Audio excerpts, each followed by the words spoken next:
A man ate undercooked pork. This is what doctors found inside his brain. Don't you hate it when you're at work and one of your colleagues calls in sick claiming to have food poisoning? Despite the fact that you knew trying to get that shift taken since last week, you wish them good health and get back to your job. You have no sympathy for your co-worker.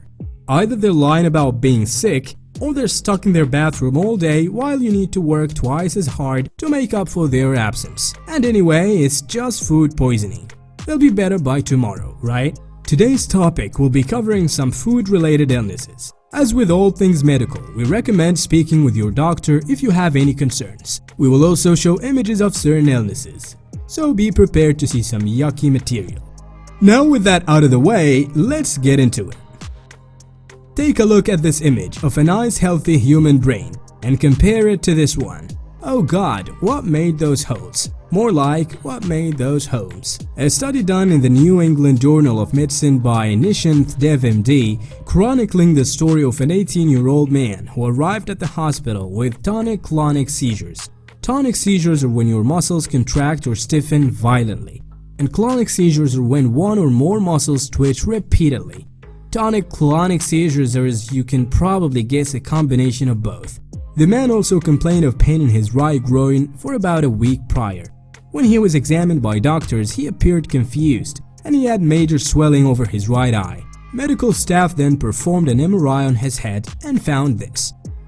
Another report from the first affiliated hospital of Shenyang University tells the tale of a 46-year-old construction worker nicknamed Zhu by the Chinese researchers to protect his identity, who arrived suffering seizures and headaches. He was taken to the hospital after his co-worker found him collapsed and having a seizure, and told medical staff that each night for about a month he'd been experiencing seizures. Doctors quickly ordered up a CT scan where they found multiple intercranial clarification and lesions on the inside of his skull.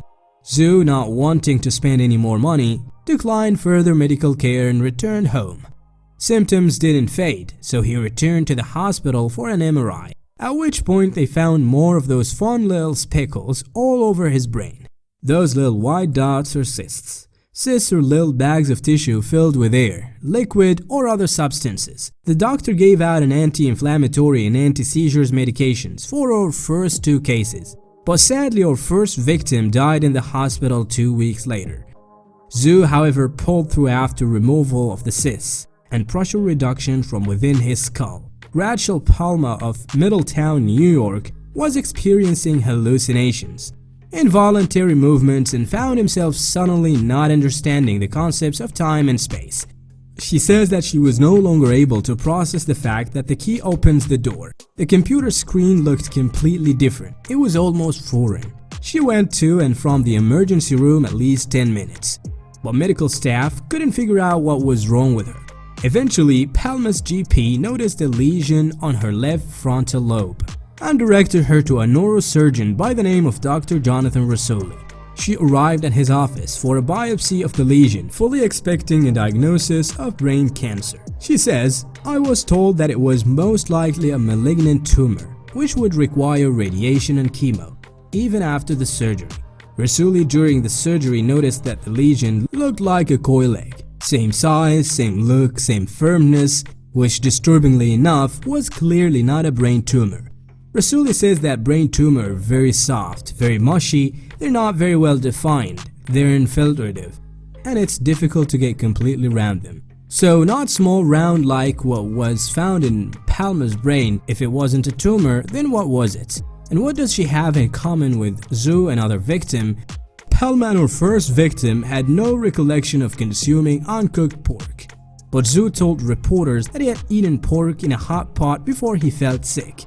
He said that he only simmered the meat a little. The bottom of the pot with spicy broth was red, so couldn't see if the meat had been cooked thoroughly. Technically, all uncooked meat carries some danger. Dr. Lian Jacques, professor of food science at North Carolina State University, explains that anything harmful lives on the surface of the meat, not inside the muscle. So if you like your steak very rare, just searing the outside will likely kill anything harmful. But when meat is ground, any bacteria on the surface mixes throughout the product, so it must be cooked thoroughly. Chicken has a higher risk of malevolent microbiota than beef because they're usually raised in extremely tight conditions and are produced at massive scale. Chicken meat is also much moister than other meats, which allow microbes to permeate the entire structure, so they must be cooked thoroughly. Fish like pork has chance of being filled with parasites, so cooking it is the best way to keep yourself safe. However, you can kill those parasites by keeping fish at temperature -4 for a week. Regulations on how fish are intended to be eaten raw vary throughout the world. The United States of America Food and Drug Administration recommends that meats should be frozen before eating it raw. But there aren't specific federally enforced laws on the matter. Most restaurants will prioritize their freshest and fastest fish for raw consumption because giving their customers parasites is bad for business. The reason you want to cook your pork all the way through, even when it's not ground, is because it's just bacteria we're worried about. We're also trying to kill off those parasites which will burrow into the muscle. Why is pork more dangerous than beef? Well, it's simply evolution. There are more species of parasites endemic to pork than there are to beef. The symptoms of tapeworm infections are usually pretty mild or non-existent. Sometimes it will be followed with the digestive problems including pain in the abdomen, loss of appetite, and weight loss. If you do insist on eating your food raw, just make sure you get it from reliable suppliers. Thanks for watching the video and be well.